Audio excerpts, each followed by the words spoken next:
창세기 37장 12절 제가 읽겠습니다. 그의 형들이 세겜에 가서 아버지의 양떼를 칠 때에 이스라엘이 요셉에게 이르되 내 형들이 세겜에서 양을 치지 아니하느냐 너를 그들에게로 보내리라. 요셉이 아버지에게 대답하여 내가 그리하겠나이다. 이스라엘이 그에게 이르되 가서 내 형들과 양떼가 다 잘 있는지를 보고 돌아와 내게 말하라 하고 그를 헤브론 골짜기에서 보내니 그가 세겜으로 가니라. 어떤 사람이 그를 만난즉 그가 들에서 방황하는지라. 그 사람이 그에게 물어 이르되 내가 무엇을 찾느냐. 그가 이르되 내가 내 형들을 찾아오니 청하건대 그들이 양치는 곳을 내게 가르쳐 주소서. 그 사람이 이르되 그들이 여기서 떠났느니라. 내가 그들을 말을 들으니 도단으로 가자 하더라 하니라. 요셉이 그의 형들의 뒤를 따라가서 도단에서 그들을 만나니라.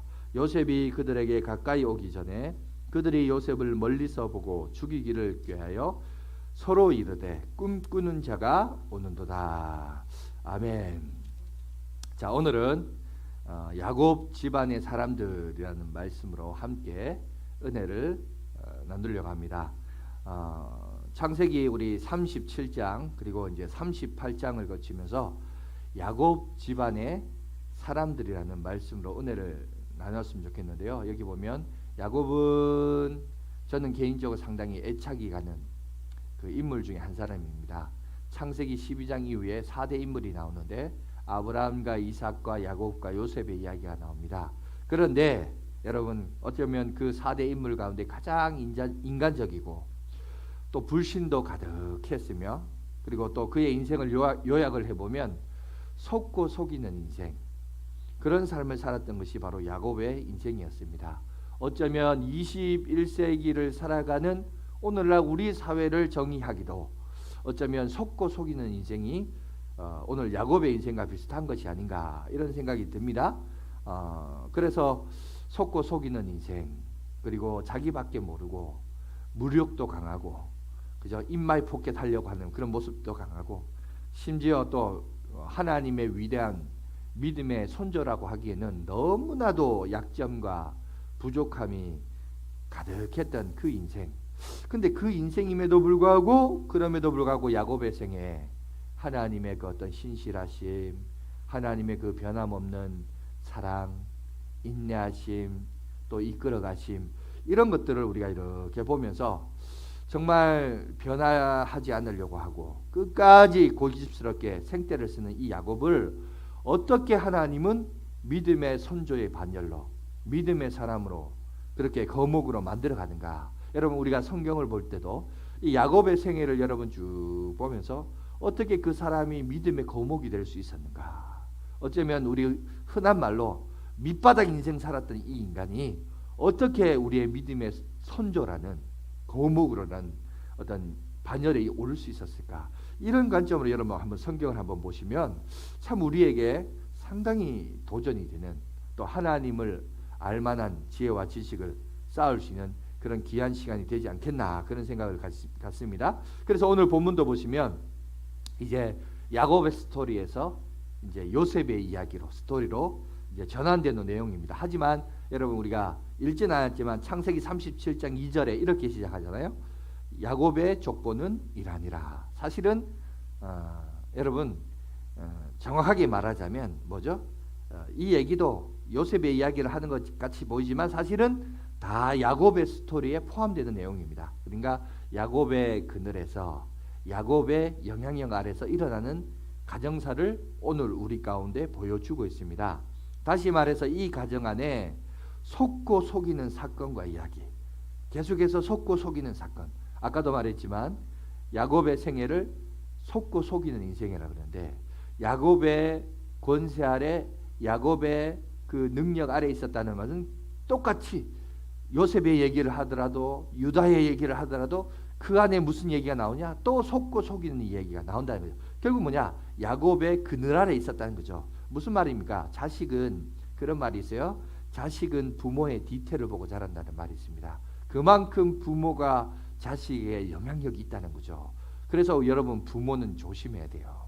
여러분 입으로 가르친 것을 자식이 배우는 게 아니라 부모의 디테일을 보고 자란다. 실제로 말 듣고 자라는 게 아니고 부모가 하는 것 그대로 따라서 따라하는 게 그게 자식이라는 겁니다. 그러니까 부모가 어떻게 사느냐, 그게 자식에게 고스란히 전달됩니다. 여러분, 오늘 야곱의 권세 아래 그늘 아래 있었다. 요셉의 얘기를 하지만, 유다의 얘기를 37장 38장에 얘기하지만, 그것도 결국 보면 그 안에 얘기가, 스토리의 핵심이 뭐냐, 속고 속이는 거. 그게 누구죠? 야곱의 얘기죠. 그러니까 야곱의 권세 그늘 아래 있었던 그 내용을 오늘 우리에게 얘기하고 있습니다. 그래서 이 야곱의 영향력 아래에 세 명의 인물이 37장 38장에 등장합니다. 그래서 이 세 명의 인물들을 잠깐 한번 소개하면서 야곱이 어떻게 이스라엘로 바뀌게 되었는가, 하나님이 어떻게 야곱을 이스라엘로 만들어가는가, 그 과정을 한번 살펴보는 시간을 갖도록 하겠습니다. 첫 번째 우리가 주목해야 될 인물이 있습니다. 그 사람은 누굽니까? 바로 요셉입니다. 요셉. 여러분, 요셉은 이스라엘이 왜 애굽에서 생활하게 되었는지를 설명하는데 아주 중요한 인물입니다. 그죠? 7년 대기근에, 이 기근에서 이 자신의 백성들을 구원하기 위해서 먼저 하나님은 요셉을 애굽으로 보냈습니다. 애굽에 보냈는데 문제는 애굽에 내려간 과정이 참 중요했던 거죠. 그 과정이 보니까 하나님의 선지자적인 사명을 이어받아서 자원하는 마음으로 내려간 게 아니라, 사실은 그 인간사의 스토리를 살펴보면 형들이 그 요셉을 시기하고 미워했어. 그래서 종으로 자원해서 내려간 게 아니라 팔려간 거죠. 종으로 팔려간 내용을 성경 우리에게 소개하고 있습니다. 자, 그러면서 오늘 우리가 이제 기억해야 될 것이 뭐냐면, 왜 이런 사태가 벌어지게 되었는가, 그 원인적인 해석도 사실은 누구를 얘기하고 있냐면 그의 아버지 야곱을 얘기하고 있어요. 여러분, 사람은 살다 보면 이 권력욕이라 하죠. 그러니까 리더십, 이 자기 마음대로 어때 주권적으로 막 하고 싶어하는 이런 욕구가 기본적으로 누구에게나 다 있습니다. 그죠? 그거는 뭐 없는 사람이 없어요. 다 가지고 있습니다.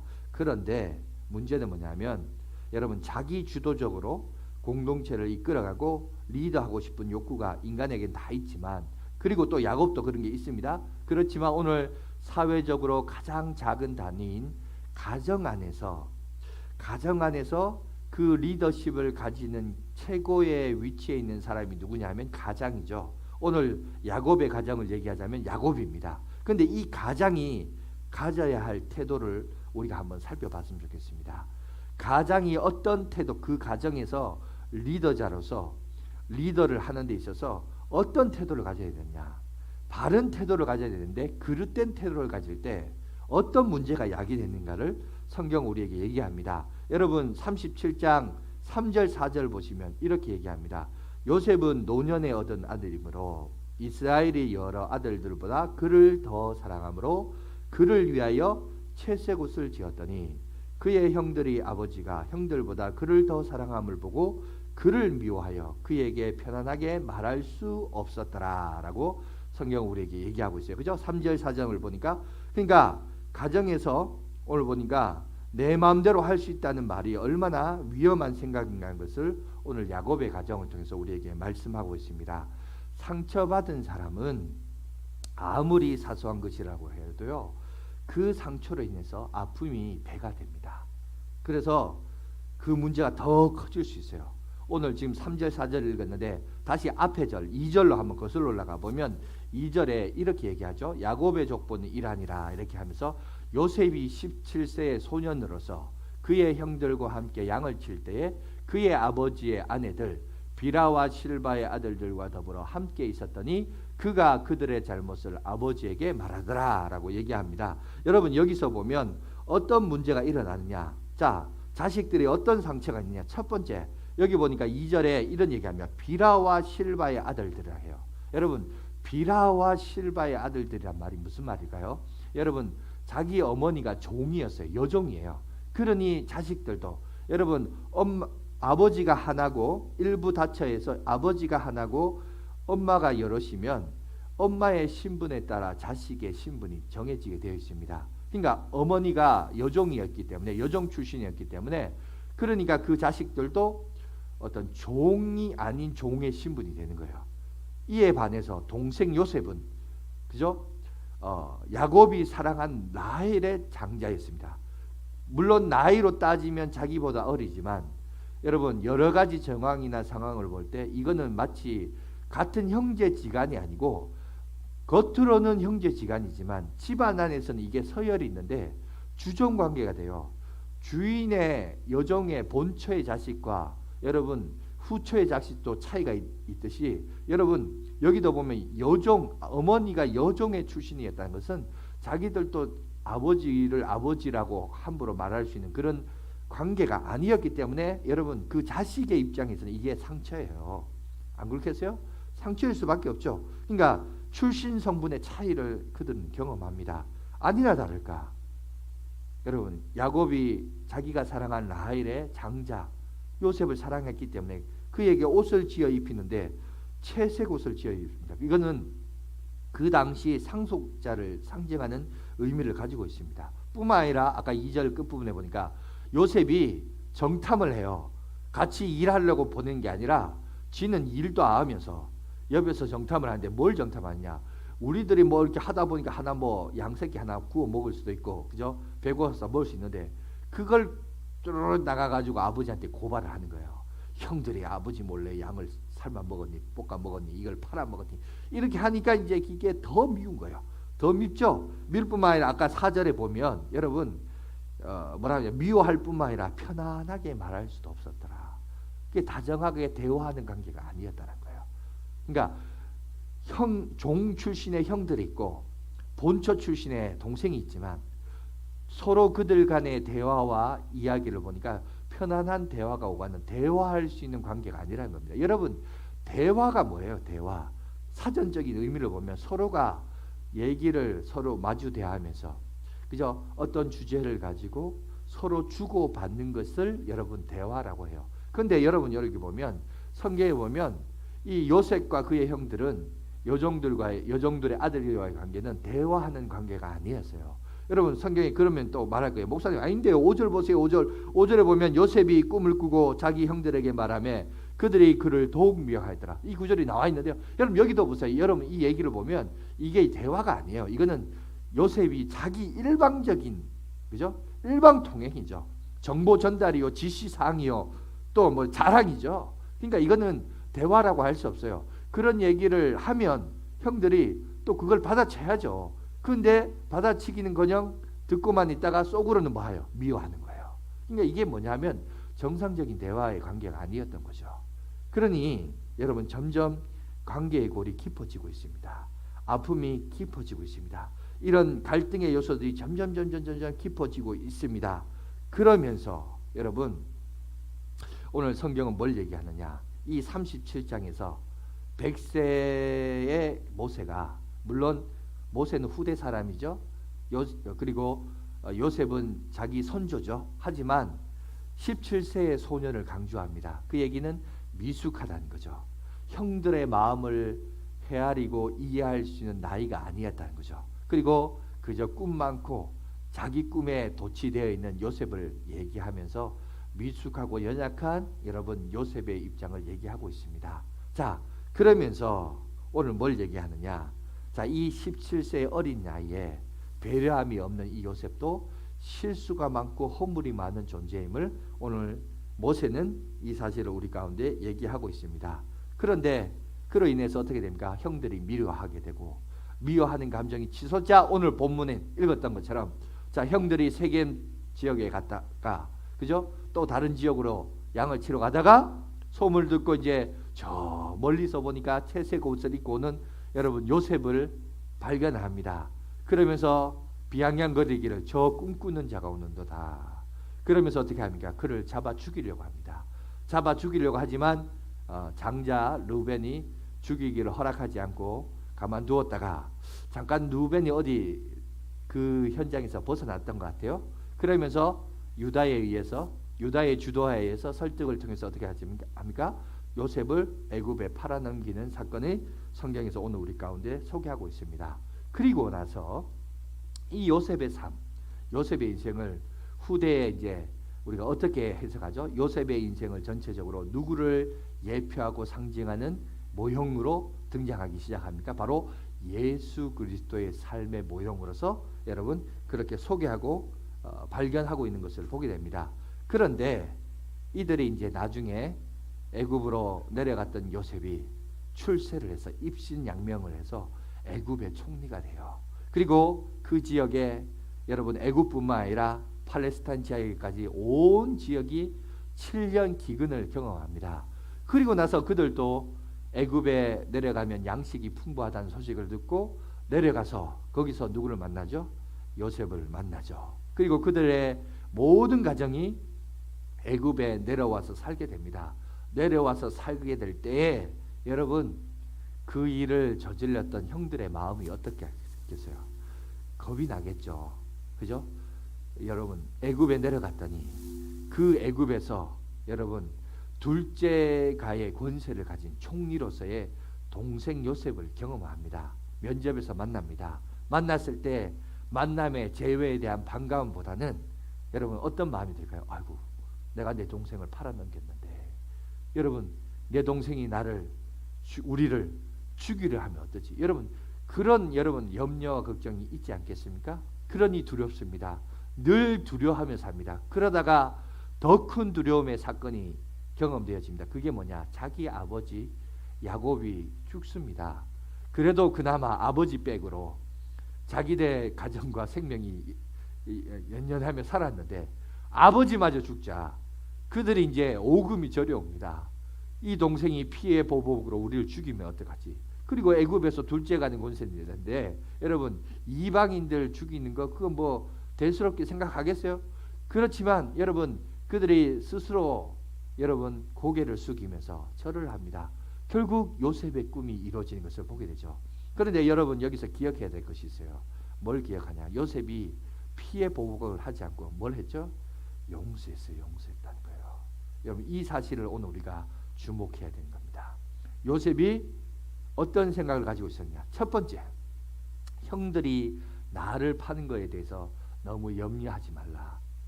형들이 나를 판 것이 아니라 어떤 생각을 가지고 하나님이 나를 이곳에 먼저 보냈다라는 믿음이 있었어요. 하나님의 인도하심과 주도권이 있었어요. 그죠? 여러분 우리가 요셉의 해석과 그 인생의 삶의 정의를 보면서 해석을 보면서 오늘 우리들도 적용해야 돼요. 뭐냐? 여러분 우리도 우리 인생사를 이렇게 돌아보면 사실 저는요 오늘 설교를 본문을 이거를 준비하려고 한 게 아니에요. 다른 거 다 준비해 놨는데 갑자기 제가 이제 그 아까 광야소리라는 영상을 만들고 그리고 이제 거기 보니까 뭐 담당자 사진도 만들고 이렇게 하다 보니까 저도 모르게 이제 그 요즘 이제 네이버에 들어가면 클라우드라는 여러분 옛날 사진을 찍으면 그게 다 저장이 돼요. 그래서 이제 이렇게 뭔가 양복 입고 뭐 이렇게 찍은 사진을 찾다 보니까 옛날 사진들 쭉 있더라고요. 그게 그 사진들을 이렇게 돌아보면서 여러분 저도 그렇고 아마 여러분들도 그럴 겁니다. 뭘 그러냐? 우리 인생을 살다 보면 정말 잊지 못할 과거의 사건들이 있어요. 그죠? 근데 그 과거의 사건이 정말 좋은 일이었으면 좋게 지나갈 수도 있는데 어떨 때는 기분이 나쁘고 마음이 상하고 정말 그것만 생각나면 짜증이 나고 열불 터지고 막 이런 일도 있단 말이죠. 우리도 있거든요. 그런데 오늘 우리가 요셉을 보자는 거죠. 요셉은 그걸 형들에게 피해 보복을 하지 않고 오히려 용서하는 삶을 살았습니다. 그죠? 용서하는 삶만 사는 것이 아니라 이 모든 이런 이끄심이 다 뭐였다? 하나님이 나를 인도하시고 역사하시던 믿음이었다는 사실을 우리에게 얘기하고 있습니다. 여러분 하나님의 나라가 만들어가기 위해서 하나님의 나라가 세워지기 위해서 반드시 필요한 것이 있는데 오늘 야곱의 집안에서 여러분 이 야곱의 집안이 하나님의 나라 통치가 다스리는 나라로서 세워지기 위해서 반드시 필요한 것이 있는데 그게 첫 번째가 뭐냐? 용서예요. 용서. 누군가는 용서를 해야 된다는 거예요. 피해 보복으로 복수하고 처단 지키고 이게 아니란 거예요. 누군가는 용서에 여러분 은혜를 베푸는 인생이 있어야 돼요. 여러분 우리도 그렇습니다. 과거에 갇혀서 비록 지금은 그 상황에서 벗어났고 그 과거로부터 나와서 살아가고 있지만 그럼에도 불구하고 여전히 그 과거에 갇혀 살아가는 사람들 많이 있습니다. 몸은, 시간은, 장소는 다 나왔는데 여전히 내 생각과 감정과 정서와 그리고 내 정신세계는 그때 그 시대에 갇혀 살아서, 그래서 뭔가 그와 비슷한 작은 사건들이 터지면 그 상처가 아물기도 전에 그것이 또 터져가지고 그게 아픔이 2배, 3배, 4배로 오는 거예요. 그래서 거기서 또 나오지 못한 사람들이 있어요. 여러분, 혹 우리가 그런 모습이 우리 가운데 있지 않을까?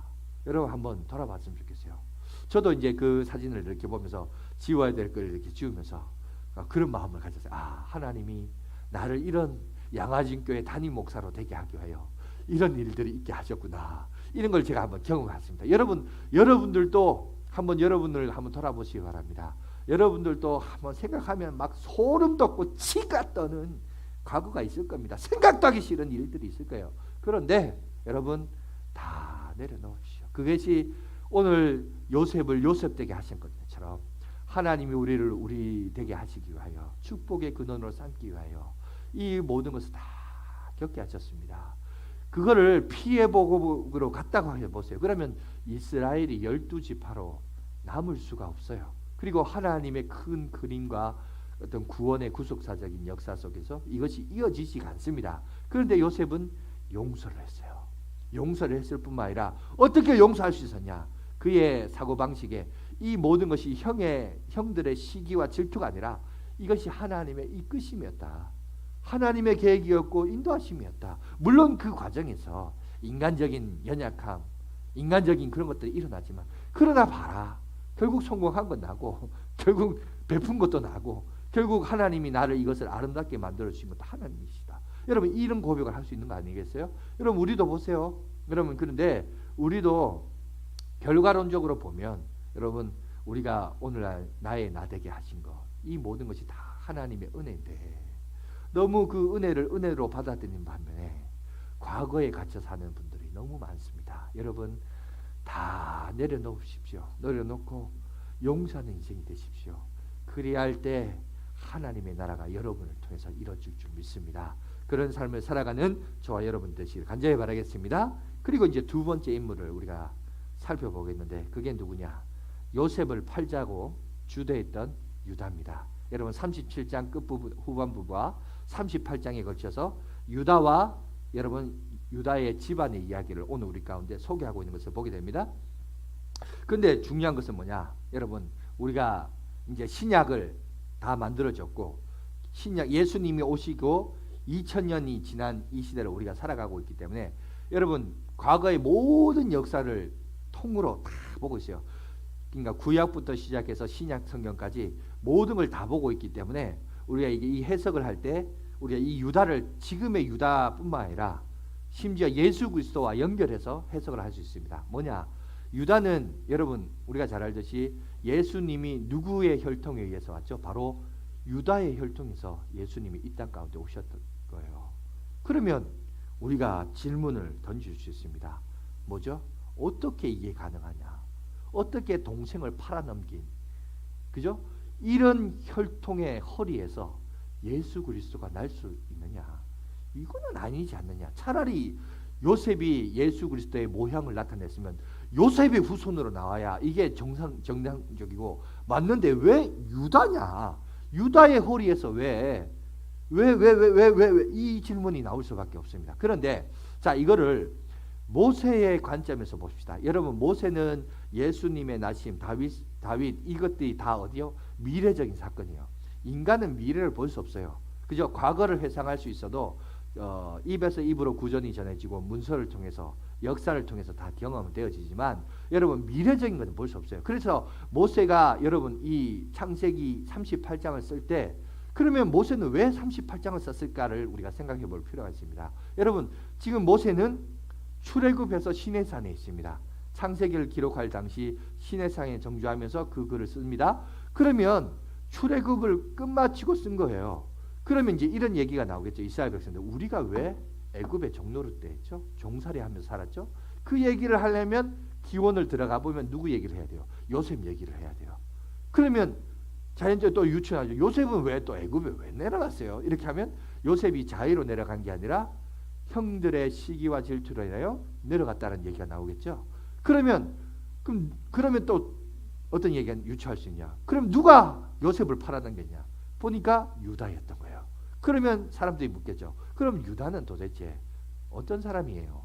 그러니까 그걸 얘기를 해야 되니까 유다 집안의 이야기를 짤막하게 형들이 요셉을 팔아넘겼지만 그러면 그 형들을 대표격으로 가장 주도를 했던 유다의 삶과 가정의 얘기를 안 할 수밖에 없습니다. 그래서 오늘 38장의 그 집안의 내용을 오늘 성경 우리에게 소개하고 있습니다. 그런데 거기서 보시면 참 놀라운 사건은 왜 그리스도가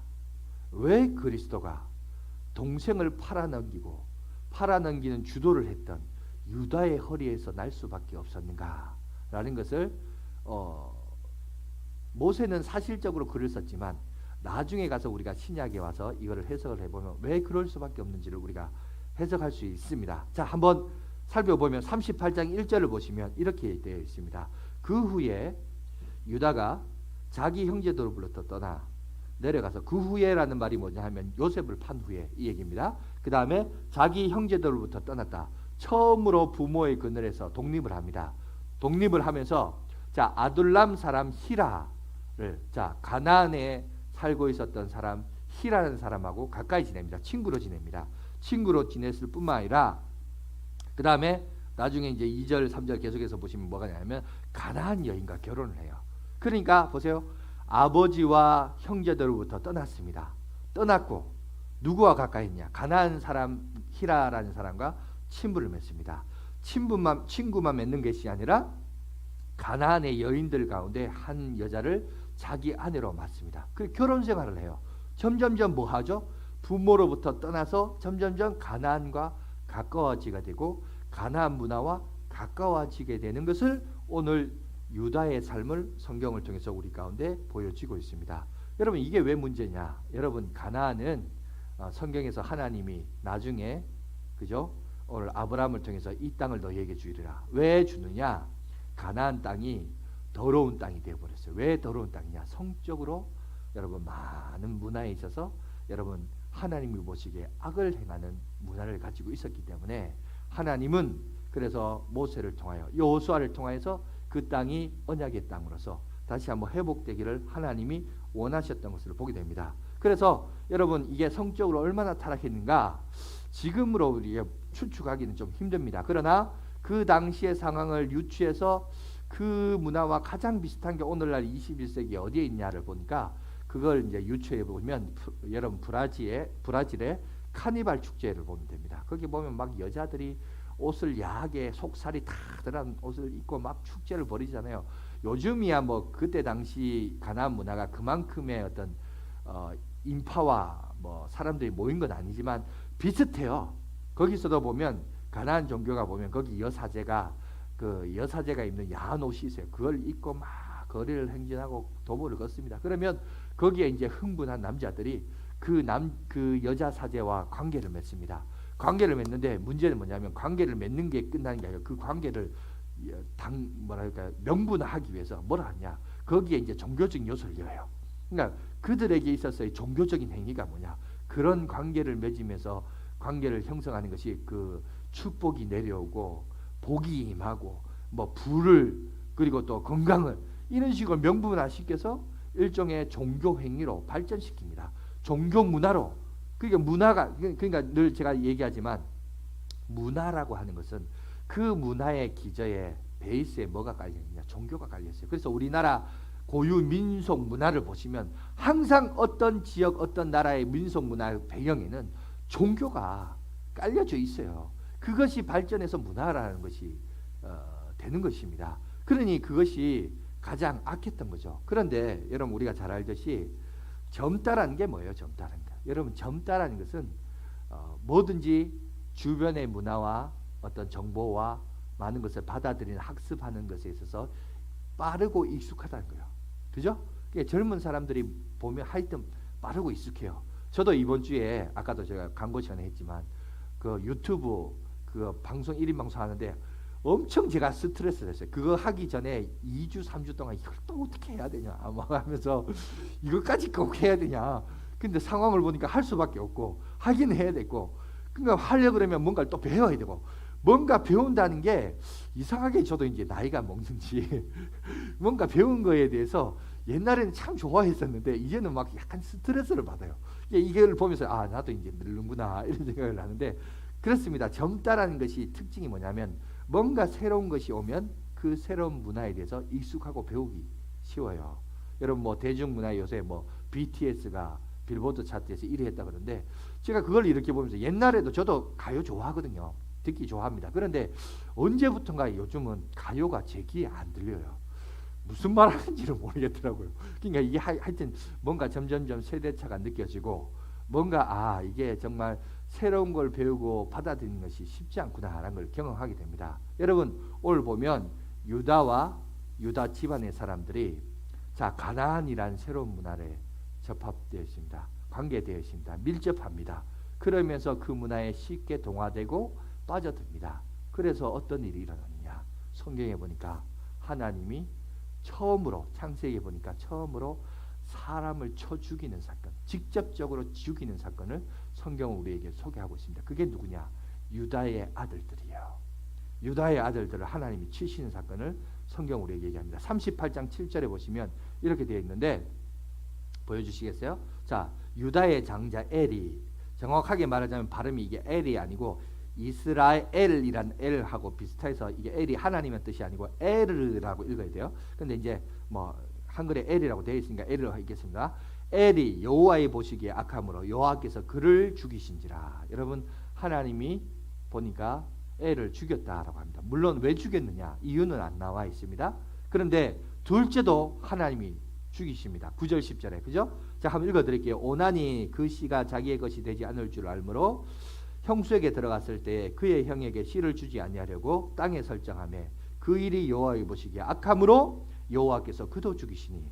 자 두 형제의 이야기를 이렇게 얘기하니까 하나님이 두 형제를 쳐 죽였는데, 자 첫째는 왜 죽였는지를 설명하지 않습니다. 그러나 둘째를 경우를 보니까 둘째도 하나님이 직접 쳐 죽이신 걸 보니까 결국 뭐냐, 아마 이 신세대들이 어머니가 물론 또 가나안 여인이었지만 뭔가 가나안 문명에 깊이 빠져 있었다는 거죠.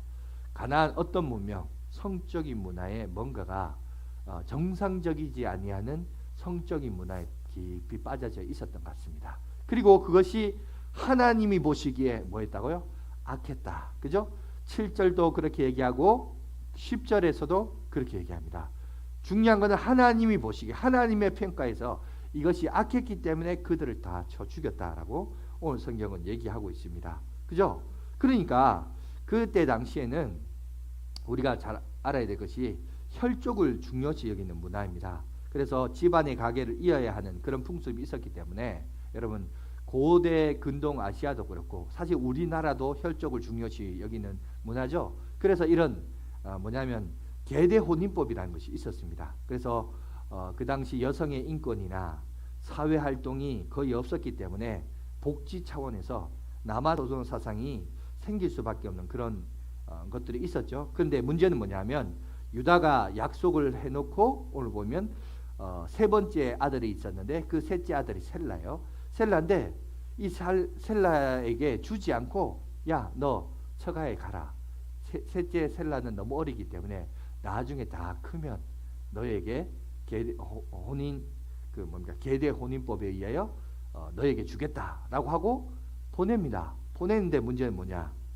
아이가 컸음에도 불구하고 그도 죽을까 하여. 그죠? 성경에 보니까 유다도 그 셋째도 잃어버릴까 하여 주지를 않습니다. 주지를 않고 다말은 그래도 기다리죠. 기다려도 주지 않습니다.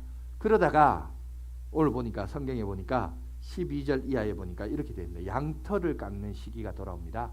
목축업에서는 여러분 양털 깎는 시기가 농사의 수확을 거두는 계절하고 같아요. 그러니까 풍성하고 풍족합니다. 여러분 사람이 풍성하고 풍족할 때 또 마음의 여유가 있죠. 마음의 여유가 있다 보니까 여러분 그런 시기에 뭘 하죠? 이벤트를 많이 벌입니다. 축제 기간을 많이 벌입니다. 우리나라도 수학의 계절, 그죠? 그래서 추석이라는 명절도 있고, 뭐 하여튼 가깝게는 추석도 있고, 뭐 기타 등등의 어떤 이벤트와 여러분의 행사들을 가지게 됩니다. 문제는 뭐냐? 그런 이벤트에 어떤 문제가 일어나느냐? 여러분 가나안의 문명에 보면 아까 말했던 브라질의 카니발 같은 그런 축제를 벌여요. 물론 여러분 유다가 처음부터 거기에 빠졌겠어요. 제가 보니까 그거를 할 때 화대값으로 염소 새끼 하나를 드리는 값이 있는데 거기 보니까 염소 새끼를 그러면 그걸 하려면 처음부터 염소 새끼를 갖고 가야 되는데 안 갖고 갔다라는 것을 봤을 때 처음부터 그러려고 한 의도는 아니었던 것 같아요. 그러니까 친구가 히라라는 사람이 야 우리 동네에 축제하는데 구경하러 갈래? 뭐 이렇게 했죠. 그러니까 단순히 이제 보러 갔는데 보니까 이게 휘황찬란하거든요. 그죠? 그리고 막 그 친구도 그냥 그런 여자 사제와 그런 관계를 맺기 위해 야 내일 보자 그러고 가고 이러니까 이 유다가 그걸 보면서 어떻게 했을까요? 그 전에 이제 성경에 보니까 아내도 죽었고 장례도 치르고 애도하는 기간도 끝났다고 했습니다. 그러니 남자로서 그런 여러분 그렇잖아요. 흔히 이제 성과 관련해서 그런 얘기합니다. 남자는 누드에 약하고 여자는 무드에 약하다라는 말이 있잖아요. 그러니까 눈에서 보고 경험되어지니까 그런 것을 보니 여러분 유다도 그런 충동을 들지 않겠어요? 그러다가 돌아오다가 에나임에서 비슷한 그런 옷을 입고 앉아 있는 여자를 본 거예요. 그러니 갑자기 뭐 준비한 것은 없고 그러니까 그 여자가 담보물 내놔라. 담보물이 뭡니까? 도장과 끈과 지팡이잖아요. 그걸 맡기고 이제 그 여자에게 들어갔습니다. 그 다음 날 자 그걸 찾으려고 자기가 가기에는 부끄럽고 쑥스러워서 자기 친구에게 염소 새끼 맡기면서 좀 찾아와 달라 그러잖아요. 찾아가서 그 동네 에나임에 가서 찾으니까 동네 주민이 뭐라면 여기에는 창자가 없다 그래요. 다시 말해서 여사제가 없다는 거예요. 다시 말해서 신전 우상을 섬기는 신전이 여기 없다는 거예요. 그러니까 돌아와서 없다 하더라. 그러면 내가 좀 다른 동네 돌아다니면서 찾아볼까 그러니까 하지 말라 그러자. 왜? 그거 동네 방네 다 터들면서 얘기하면 오히려 내게 부끄럽다. 그러니까 보니까 여러분 유다도 자기 스스로 생각하기를 그게 부끄러운 짓이라는 것을 알고 있었던 거예요. 그죠? 그리고 이제 그게 지나갔습니다. 근데 에나임이란 뜻이 뭐냐면 두 개의 눈, 밝히 드러나라는 뜻을 가지고 있거든요. 그러니까 유다는 이 일들을 감추려고 했어요. 근데 이것이 밝히 드러나는 일들이 드러나게 됩니다. 그게 뭐죠? 바로 자기 자부가 수절하고 처갓집에서 기다리고 있으라 그랬던 그 자부가 보니까 임신했다는 소식을 들려와요. 그래서 화가 나고 분노해서 어떻게 합니까? 화형에 불에 태워 죽여라라고 말할 때에 여러분 이 다말이라는 여인이 변명을 하면서 얘기를 하죠. 뭐라고 얘기합니까? 성경에 보니까 우리들에게 얘기합니다. 자, 한번 38장 26절인데 26절에 보면 이렇게 되어 있습니다. 자, 그 여인이 이 도장과 끈과 지팡이의 주인으로 말미암아 내가 임신하게 됐다. 이러니까 유다가 그 얘기를 듣고 나서 도장과 끈과 지팡이를 보니까 깨닫게 된 거죠. 26절에 이렇게 얘기합니다. 유다가 그것들을 알아보고 이르되 그는 나보다 옳도다. 내가 그를 내 아들 셀라에게 주지 아니하였음이로다 하고 다시는 그를 가까이 하지 아니하였더라 라고 얘기합니다. 여러분 여기서 제가 글자에 노란색을 글자를 썼습니다. 뭐죠? 그는 나보다 옳도다. 여러분 자기의 잘못을 시인합니다. 자, 여기서 우리가 중요한 게 있어요. 오늘 여기서 기독교적인 해석과 올바른 해석이 참 중요합니다. 여러분 신앙이라고 하는 것은 믿음이라고 하는 것은 우리가 착각할 수 있습니다. 어떤 착각?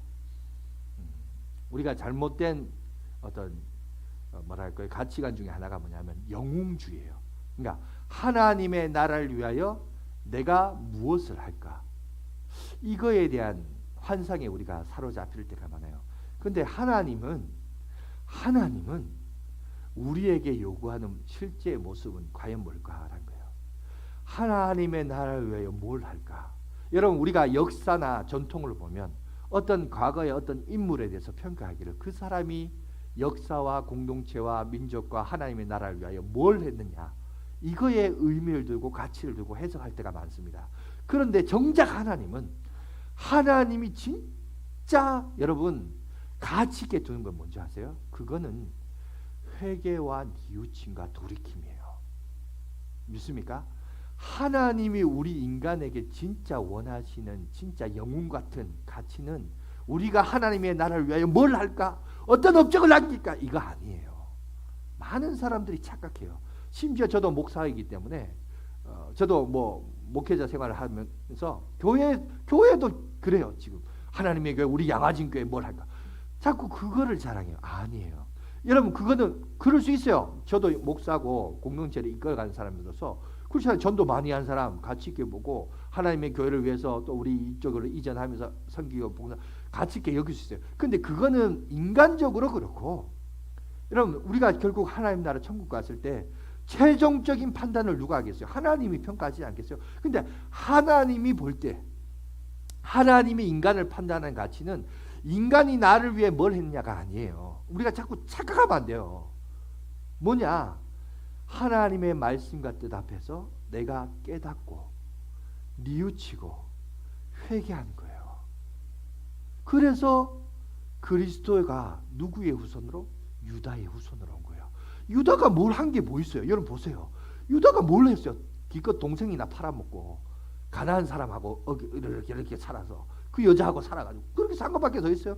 그런데 왜 그리스도가 그의 후손으로 옵니까? 그가 깨달았기 때문에, 뉘우쳤기 때문에, 회개를 했기 때문에. 여러분, 이게 벌써 구약에서부터 벌써 얘기하고 있는 거예요. 우리도 마찬가지입니다. 진짜 알아야 될 것은 뭐냐? 기독교 신앙에서 절대 가치는 뭐냐? 회개하는 삶이라는 겁니다. 그에 반해서 오늘날 우리 대한민국을 보자는 거예요. 대한민국 사회의 가장 큰 위기가 뭔지 아세요? 여러분, 회개를 안 해요. 회개를. 뉘우침이 없어요.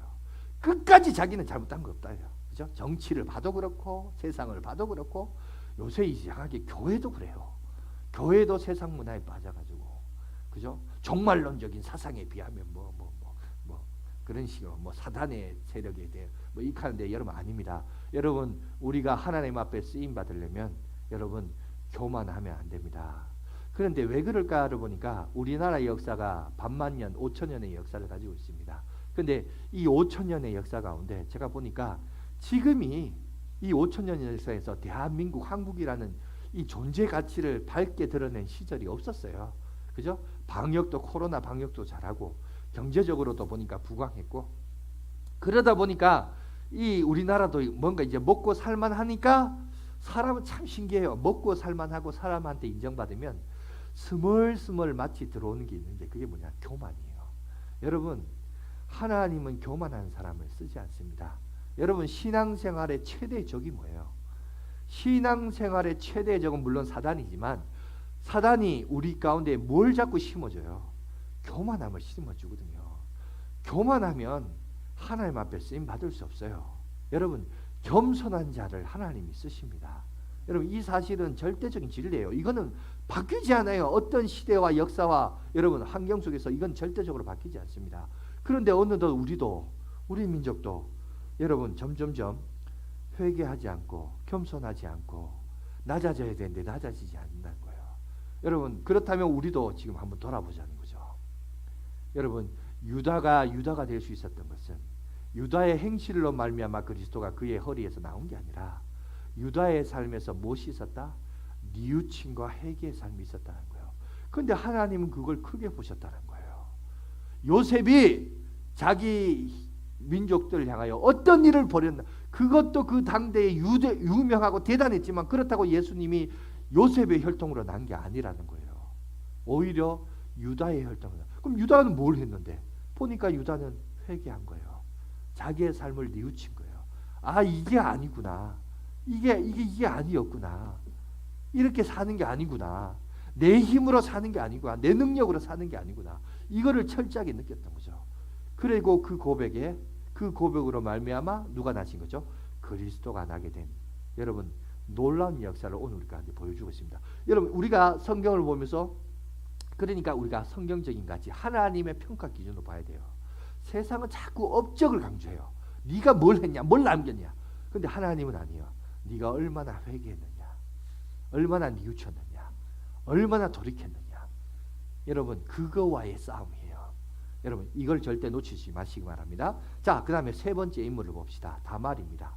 여러분, 다말은 우리가 이게 보면 좀 저도 이게 성경 해석하면서 제일 어려웠던 부분이 사실 지난주 설교를 수요 예배 때 했는데 하고 나서도 찜찜했던 게 이거였어요. 뭐냐면 왜 이 여자는 그렇게 자식을 낳으려고 할까? 이게 제가 일단 내가 여자가 아니라서 여자의 심리를 잘 모르겠고 또 약간 중년이 들어보면 좀 더 이제 그것들이 피부에 와닿을 수 있을 텐데 좀 이해가 안 되더라고요. 그런데 성경 해석하면서 많이 힘들었는데 당시 그 시대적인 상황으로 한번 거슬러 올라가서 문화적인 배경을 한번 봅시다. 여러분 사람은 문화에 쉽게 도취되고 빠져 있습니다. 그래서 여러분 그 당시 여성이 가지고 있던 가치관을 볼 때 여러분 그 여자가 가지는 위치에서 유다의 지방과 관계를 끊고 얼마든지 여러분 새 출발할 수 있습니다. 유다가 얘기했죠. 야, 너 처가에 가서 수절하고 기다려라. 내 아들 셀라가 크기까지 기다려라. 그렇게 얘기했을 때 다말이 아닙니다. 됐습니다. 그냥 저는 이 집안하고 끊겠습니다. 저 그 가나안의 새 남자 만나서 새로운 가정 꾸리면서 행복하고 살고 싶습니다. 저를 보내주십시오. 이렇게 얘기할 수 있었어요. 근데 오늘 다말을 보니까 성경에 그렇게 얘기하지 않습니다. 유다의 약속을 믿고 기다려요. 기다리고 그 선택하는 걸 오늘 우리 가운데 보여주고 있습니다. 그런데 주지를 않아요. 주지를 않으니까 어떻게 하니까 시아버지를 통해서라도 내가 이 가정에 유업을 잇겠다라고 얘기합니다. 여러분 우리가 볼 때는 참 충격적인 내용이지만 여러분 계대 혼인법의 문화 속에서는 보면 실제로 그런 선례가 있습니다. 자식들이 그 유업을 잃을 자식들이 없을 경우에는 어떻게 되냐? 그 시아버지와 역혼이라 그죠? 역으로 결혼을 해서 자식을 잇는 그런 가계를 잇는 풍습들이 이 계대 혼인법의 그런 풍습 속에 녹아져 있습니다. 그래서 다말이 전혀 이상한 행동은 아닙니다. 그 문화 속에서 보면 그래서 그걸 우리가 좀 참고할 필요가 있고요. 두 번째, 그럼에도 불구하고 다말의 그 행동이 왜 가치가 있느냐? 이걸 우리가 조금 이해하기 위하여 이와 유사한 사건을 우리가 조금 한번 살펴보면 좋겠습니다. 그게 어디에 있느냐면 여러분 보아스와 룻과의 관계를 보면 우리가 조금 더 이해할 수 있거든요. 거기 보면 시어머니 나오미가 나오미 남편도 죽었죠. 또 아들들 둘이가 있는데 다 결혼했는데 그 아들들도 다 죽습니다. 그래서 나중에 나오미가 고향 땅 베들레헴으로 돌아오면서 며느리들에게 얘기해요. 다 너희 고향으로 돌아가라. 그리고 새 가정 꾸려서 행복하게 살아라. 그렇게 얘기합니다. 그런데 이 룻은 절대 나는 그럴 수 없다라고 말하면서 여러분 룻기 1장 16절 17절에 이렇게 고백합니다. 제가 한번 읽어드릴게요. 룻이 이르되 내게 어머니를 떠나며 어머니를 따르지 말고 돌아가라. 강권하지 마옵소서. 어머니께서는 가시는 곳에 나도 가고 어머님께서 머무르신 곳에 나도 머물겠나이다. 어머니의 백성이 나의 백성이 되고 어머니의 하나님이 나의 하나님이 되시리니 어머니께서 죽으신 곳에 나도 죽어 거기 묻힐 것이라. 만일 내가 죽는 일 외에 어머니를 떠나면 여호와께서 내게 벌을 내리시고 더 내리시기를 원하나이다 하는지라. 여러분 놀라운 고백을 합니다. 여러분 모든 여러분 성경뿐만 아니라 이 시대를 살아가는 시어머니들이 가장 좋아하는 구절이 바로 저 1장 16절에서 17절에 있는 말씀입니다. 그런데 여러분 룻기에서 룻의 이 놀라운 고백을 여러분 우리가 보게 되죠. 그래서 같이 베들레헴으로 돌아왔어요. 돌아와서 여러분 고향 땅에 돌아왔으니 동네 방네 소문이 났겠죠. 돌아왔는데 갑으로 돌아왔어요. 빈털터리로 돌아왔습니다. 그러다가 그 동네에 유지였던 보아스를 통해서 그 지역의 그 집안의 기업 물을 자로서 그 일들을 감당합니다. 그런데 거기 보면 이런 내용이 나와 있어요. 룻이 보아스에게 다가갈 때 보아스가 어떻게 말했냐? 3장 10절 한번 보여주시겠어요? 3장 10절에 이런 얘기합니다. 보세요. 그가 이르되 뭐라고 부르죠? 호칭을 보세요. 내 딸아. 그죠? 보아스가 룻을 뭐라고 부르냐면 내 딸아. 그죠? 그리고 계속해서 보세요. 여호와께서 내게 복 주시기를 원하라. 내가 가난하건 부하건 젊은 자를 따르지 않았으니 내가 베푼 인내가 처음보다 나중이 더하더라. 여기 말투를 보니까 보아스가 여러분 룻보다 상당히 나이가 많을까요? 젊을까요? 그죠? 상당히 나이 차가 낮다는 것을 볼 수 있습니다. 그죠? 나이가 많아요. 그리고 4장 12절에도 보니까 뭐라고 되어 있습니까? 여호와께서 이 젊은 여자로 말미암아 내게 상속자를 주사 내 집이 다말이 유다에게 낳은 베레스의 집과 같게 하시기를 원하노라 하니라. 여기 보니까 노년에, 그러니까 오늘 젊은 여인이었던 룻이, 그죠? 젊은 남자 만나서 새 가정 꾸려서 얼마든지 행복하게 살 수 있는데, 그러지 않고 믿음과 신앙을 가지고 어머니의 이 민족의 하나님이 나의 하나님으로 여기고, 그래서 이 집안에 뿌리를 박으면서 내가 늙은 남자와 그래서 유업을 잇는 그런 일이 있더라도 내가 얼마든지 내가 이 가정에 헌신하고 희생하며 살겠다라는 룻의 그 고백과 그것을 탐복하는 여러분 보아스를 오늘 우리 가운데 보여주고 있는 거예요. 여러분 마찬가지입니다. 다말도 마찬가지입니다. 다말도 왜 시아버지와 그렇게 했느냐? 여러분 그래봐야 자기에게 얻는 것 없어요. 어쩌면 젊은 남자 만나서 새 가정 꾸려서 행복하게 사는 게 여러분 요즘 어떻게 보면 우리 이 시대에 가장 합당하고 타당한 라이프 스타일의 사고방식이지 않습니까? 그런데 오늘 믿음의 가정, 예수 믿는 가정, 어떻게 하든지 이 가정에 유업을 이어서 내가 내 생애, 내 전생애를 바칠더라도, 여러분 전생애를 바칠 때 잘 먹고 잘 삽니까? 여러분 그때 당시에 여러분 못 사는 계층이 뭐냐면 고아와 가부예요. 성경에 보면 고아와 가부를, 이 뭐예요? 가장 빈약한 그냥 아주 가난한 계층이 고아와 가부예요. 결국 뭐예요? 그 집에서 가부로서, 그죠? 그 자식을 양육하면서 크겠다. 여러분 이거는 대단한 결단과 희생과 헌신이 아니고는 감당할 수 없는, 그냥 주여 믿습니다, 주여 믿습니다. 우리가 얼마나 말로는 주여 믿습니다 하면서 세상에서는 세상 사람 방식대로 그렇게 살 때가 많아요. 그런데 오늘 여기 보면 여러분 이 다말도 그렇고 룻도 그렇고 무슨 얘기를 하느냐? 하나님의 거룩한 백성의 가정으로 들어가서 거기에 소속감을 가지면서 그의 사명을 감당하기 위하여 기꺼이 물질적인 가난함에도 자기가 희생하겠고, 가부로서 그 가난함 속에서도 자식을 키워가면서 이 가정을, 이 예수 믿는 가정을 내가 일으키겠다, 이런 헌신과 희생이 있었다는 거예요. 결국 그 헌신과 희생으로 말미암아 누가?